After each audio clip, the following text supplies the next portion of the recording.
The kid didn't even lower his voice when he said it. "That's not a canoe paddle, Grandpa. That's an antique." He said it loud enough that the two men beside him turned to look, and then they were all three looking at the same thing. An old man in a faded roots jacket setting a worn canvas bag down on the dock at the edge of Lac Beauvert, where the water was steel grey and flat, and the mountains above Jasper stood like they always had, indifferent to everything happening below them. The old man's name was Arthur Gervais. He was 73 years old, and he had driven 7 hours from Lethbridge the night before in a 2001 Dodge pickup that smelled like motor oil and old coffee.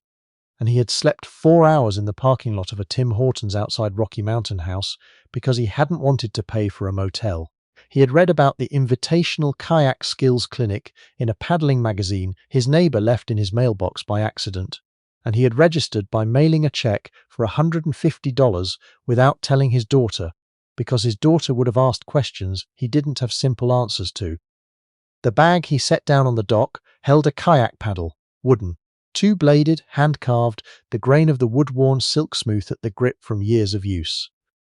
The blades were asymmetrical in a way that no modern paddle manufacturer would allow, not because it was wrong, but because the man who had shaped them had known something about water that couldn't be fed into a computer and spat out as a spec sheet.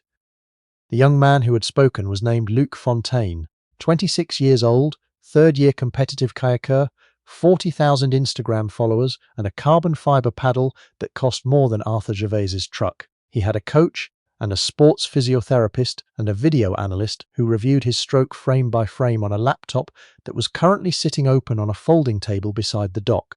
He had arrived that morning in a Tesla with a roof rack and a dry suit that had been custom fitted in Vancouver. He was not a bad person, that's important to say. He wasn't cruel.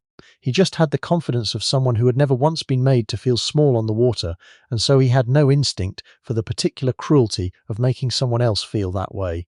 If you've ever been written off because of your age, your clothes, or the condition of your equipment, type "I remember" in the comments right now, because this story is for you. The clinic was held once a year on Lac Beauvert, organised by a former national team coach named Isabelle Charon, who ran it out of a love for the craft that was only slightly stronger than her intolerance for wasted potential. 8 spots. 7 of the participants were under 32. Their paddles were carbon and fiberglass and Kevlar, translucent in the morning light, light enough to hold with 2 fingers. They had GPS stroke rate monitors strapped to their wrists and waterproof earpieces so their coaches on the shore could talk to them mid-run. Arthur Gervais had his wooden paddle and a life jacket he'd owned since 1987 that was orange in the way that old safety equipment is orange, faded at the edges into something close to yellow. Isabelle Charon noticed him from across the dock when he arrived. She noticed the paddle first, the way you notice something that doesn't belong, and then realize, a moment later, that the wrongness is yours. She walked over and introduced herself, which she had not done for anyone else that morning because everyone else had already introduced themselves to her. "You registered by check," she said. "Not an accusation, just an observation." "I don't do the computer payments," Arthur said. His French was Albertan, slightly flat, slightly anglicised at the edges, the French of a man who had grown up speaking it in a province that did not always make it easy. "I hope that's all right. It clears the same," she said. She looked at the paddle in his hand. "May I?" she asked. He gave it to her without hesitation, and she turned it over slowly, running her thumb along the blade. There was a grain to the wood, red cedar, close-set rings, harvested old, and the carving was done with a precision that you either understood or you didn't. She understood it. The asymmetry of the blades was not a mistake. It was a correction for a specific kind of crosswind catch that had nothing to do with what was fashionable in paddle design and everything to do with actual moving water. She handed it back. "Where did you learn to carve?" she asked. "I didn't," Arthur said. "I learned to paddle. Someone else carved it." Luc Fontaine had watched this exchange from 15 feet away. He leaned to the young woman beside him. "Priya Chandra, 29, competitive sprint kayaker from Burnaby," and said something low, and Priya smiled the way you smile when you're not sure you should. The morning session was flat water. Technique, Isabelle ran them through forward stroke mechanics, high and low braces, draw strokes, the kind of foundational drilling that serious paddlers either love or resent depending on how secure they are. Luc Fontaine resented it in the polite way of someone who believes they are already past it. His stroke was fast, clean, technically excellent in all the ways that a video analyst would praise. Arthur Gervais paddled at the end of the line. He was slow. Not clumsy, slow. The way a long sentence is slow, the way a thing is slow when it's choosing not to rush. His forward stroke was not modern. There was no rotation index, no hip engagement protocol, no catch angle optimization. There was just a man and a wooden paddle and the water, and something between them that Isabelle Charon watched for a full 3 minutes without saying anything. Luke did not watch. He was working with his coach through the earpiece. After the morning session, Isabelle posted the afternoon's challenge on the whiteboard she'd leaned against a dock piling.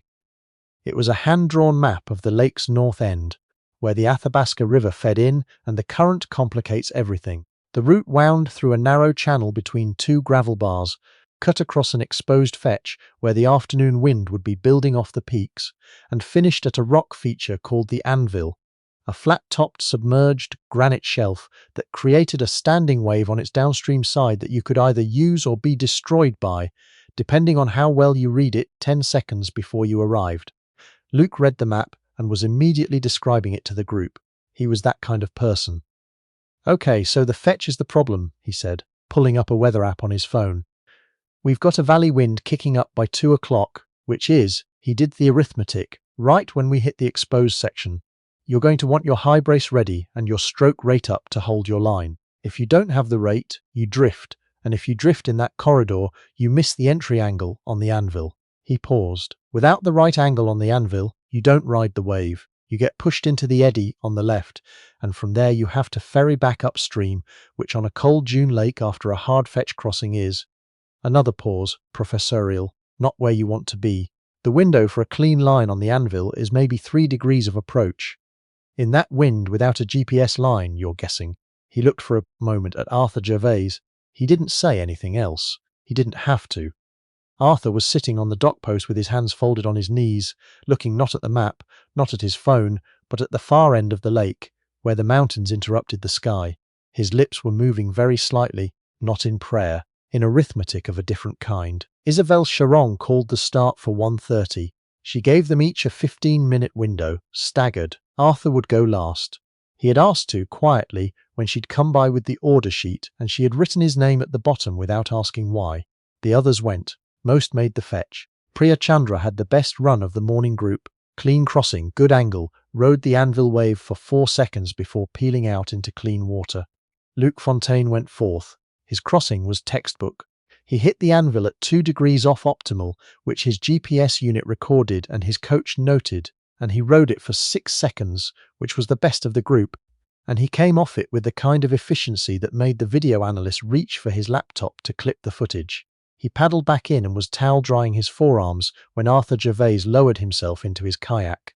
It was not a quick process. 73-year-old knees do not fold quickly, and the kayak was an old composite, fiberglass, hand-laid, with a cockpit rim that had been repaired twice with epoxy, and a skirt that was not the right colour for the boat because it had been bought separately, second-hand, from a garage sale in Pincher Creek. Luke watched. He didn't say anything. He was past the age where he'd say something out loud twice. Arthur sat in the boat for a moment before he moved. He was not adjusting his gear. He was looking at the water, the way the ripples ran, the way the reflection of the tree line on the far bank bent and straightened. There was a loon somewhere out in the middle of the lake making a sound that meant it had found fish, which meant the current from the Athabasca feed was running shallower than the map suggested. He looked at a flag on the boat launch ramp 50 meters away, and then at the way the surface of the water at the lake's edge was textured versus the surface further out. "He's not even going to make the channel," Luke said. He said it to Priya very quietly. "That boat has no secondary stability. In that chop, a wooden paddle and no GPS, he's going to pull out at the gravel bar." Priya watched the old man on the water. "Maybe," she said. She didn't sound convinced. Arthur Gervais did not pull out at the gravel bar. He entered the channel at a line that looked, from the dock, like the wrong line. Isabelle Charon had her binoculars up. The channel between the gravel bars was narrow at the entry and wider in the middle, but the current pushed from the left, which meant if you entered straight, you'd be fighting it the whole way through. You had to enter at an angle, angled upstream, allowing the current to straighten you, and the angle you needed was not the angle the channel looked like it wanted. Luca's GPS unit had calculated it. Arthur Gervais had looked at the water for 4 minutes on a dock post. He entered at the correct angle. Not the GPS angle. Not the angle Isabel had marked on the whiteboard as the time. The angle that was correct for today's current, today's wind, today's subtle shift in the Athabasca's volume that had changed the push in the channel from what it had been when Isabel had scouted it the previous Tuesday. An angle you could not have calculated from data because the data had not been updated since Tuesday, and the river had not read the whiteboard. He moved through the channel without drama, slow, deliberate. His paddle strokes were not high rate. They were exactly what the water asked for, no more. He read the eddy lines before he reached them. He used the current where it helped and rested against it where it didn't, the way you use a difficult conversation, not fighting every word, not surrendering to it, but finding the moments when it's moving in your direction. On the fetch, the wind hit him. The valley wind off the peaks was what Luke had said it would be, and it hit across his port bow and tried to push him off the line. Modern paddlers brace into it and stroke hard, using rate to maintain angle. Arthur did neither. He let the bow drift 2 degrees, let it deliberately, and adjusted his angle to the anvil accordingly, using the wind as a correction rather than fighting it as an obstacle. It was the kind of adaptation that looks from the outside like a mistake until it resolves into something you realize was the only intelligent response. On the dock, Luke had his binoculars up. "He's drifting," he said, and then half a second later, "Wait." Isabel Charon had not lowered her binoculars. The Anvil, the standing wave on the downstream side of the granite shelf, was 3 feet at its face and ran for about 8 meters before it dissolved into fast water. The entry window was narrow. Luke had called it 3 degrees, and the consequence of mistiming it was a hard push into the left eddy, which on a cold June lake meant a swim and a recovery and a very humbling paddle back to the dock. Arthur Gervais hit the entry window, not 3 degrees off, not 1 degree off. He hit it the way you hit something when you've been doing the math in your body for so long that your body has become the math. The wooden paddle dug in on the right, and he was on the wave. He rode it, not 6 seconds, not 8 seconds. He rode it for 11 seconds with a stillness that was the opposite of fighting, the kind of stillness that only happens when a person has completely resolved what the water is doing and decided to move with it rather than across it. When he peeled off into the clean water below, nobody on the dock said anything. Not Priya, not the coaches, not the video analyst, who had at some point lifted his laptop and turned the camera toward the water, and not Luc Fontaine, who was holding his binoculars at his side and looking at the water with an expression that was working through several things in sequence and not finishing any of them. Isabel Charon was already walking to the water's edge to meet the old man when he paddled back in. She had recognized something in his stillness on the dock, in the reading of the water, in the way he'd held the wooden paddle across his knees without any of the fidgeting that competitive paddlers do when they're not on the water. She had texted a name to someone before the afternoon session started. A name she was not certain was right. The someone she had texted arrived while Arthur Gervais was pulling his kayak up the gravel bank. He drove a Parks Canada truck, and he was 68 years old, and he walked with a slight hitch in his left hip that he'd had since 1981, when he'd swum a rapid in the Nahanni River wearing a life jacket that was not properly fitted because the fitted one had gone to someone who needed it more. His name was René Beausoleil, and for 22 years he had been the senior instructor at the Canadian Recreational Canoe Association's technical certification program in wilderness river skills, and the manual he had written in 1998 was still in print, still used, still the text that every serious whitewater instructor in the country had read at least once.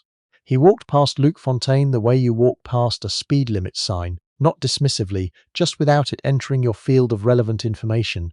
He stopped 3 meters from Arthur Gervais. He looked at the paddle, then he looked at the man. The color did not exactly go out of his face, but something in it rearranged.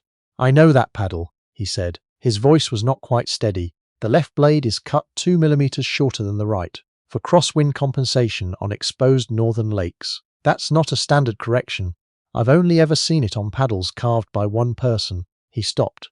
"I taught that man to paddle in 1974, on the Bloodvein River. He was 19, I was 20. He was a better paddler than me inside 2 seasons, and I told him so, and he didn't believe me, so I told him again. Arthur Gervais had set the paddle down on the gravel with both hands, the way you set down something that is partly a paddle and partly a person.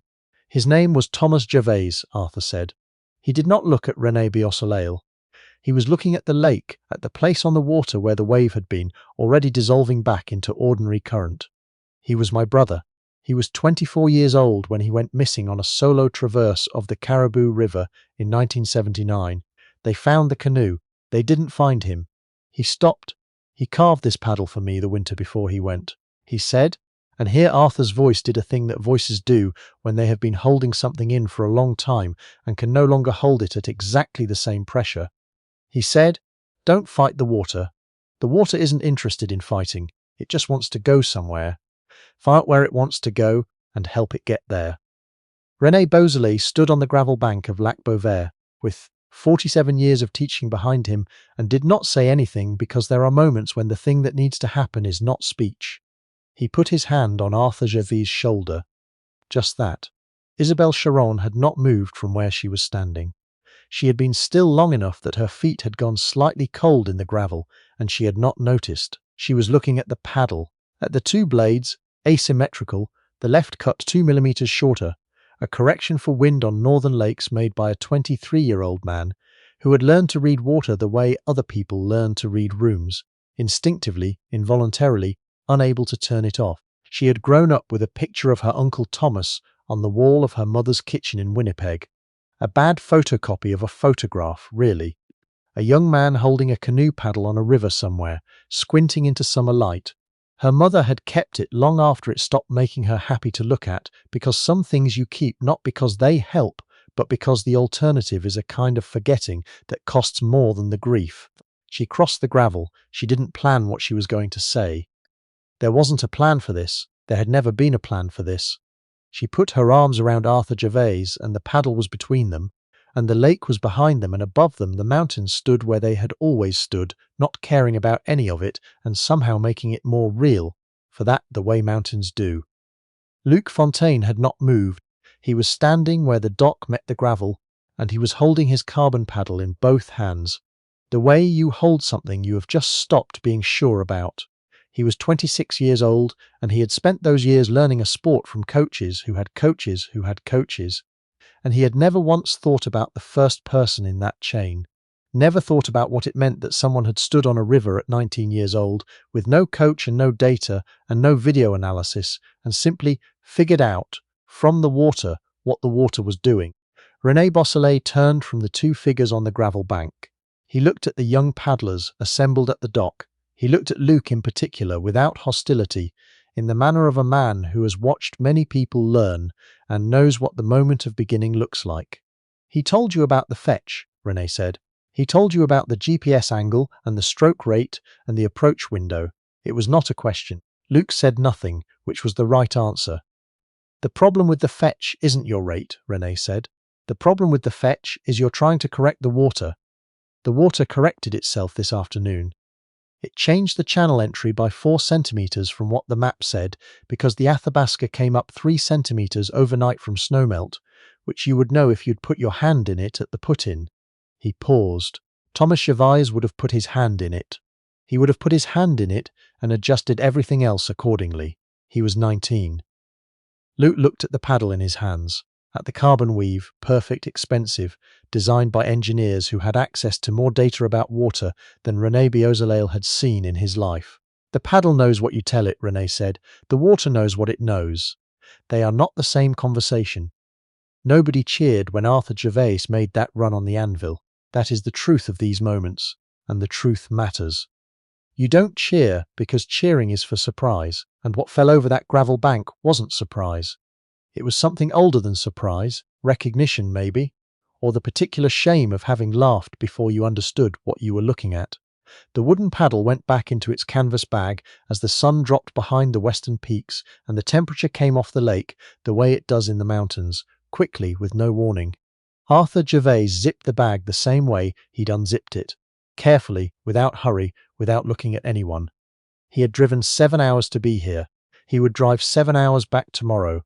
alone, in a truck with no working heater and a passenger seat full of old paddling magazines and a thermos that leaked at the lid if you didn't hold it at the right angle. He had come because the anniversary was in 4 days, the date in June that had come around every year for 45 years and would continue to come. And this year, like some years, he had needed to know that Thomas was still in his hands, that the 2 millimeters was still correct, that the water still wanted to go where Thomas had said it wanted to go, and that the information had not expired with the man who'd first read it. He had his answer. Isabelle Sharon walked him to his truck in the parking lot as the others were loading their gear. She had not planned to, her feet just took her there. "My mother talked about him," she said. She was looking at the ground in front of her. She said he could read a river before he put the bow in. She said he'd stand on the bank for 10 minutes and nobody would bother him because you could tell when he was doing it that he was working. "He was," Arthur said.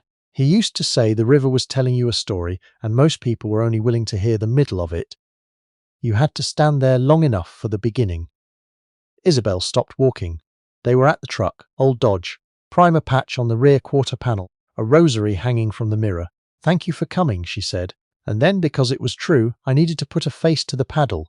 Arthur Gervais put the canvas bag in the truck bed and laid it flat, careful. He got in slowly, closed the door. The window didn't roll down automatically. He cranked it by hand, which is a thing trucks used to do, and the sound of it was a specific sound, a sound that belongs to a particular era and makes you feel it even if you can't name why.